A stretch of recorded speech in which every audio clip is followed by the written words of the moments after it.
Madras news நேயர்களுக்கு வணக்கம்.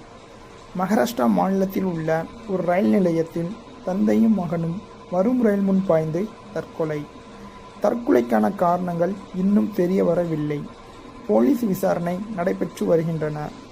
இச்சம்பவத்தின் போது பதிவு செய்யப்பட்ட சிசிடிவி காட்சிகள் தற்போது இணையத்தில் பரவி வருகின்றன. இந்த வீடியோவை கடைசி வரை காணவும்.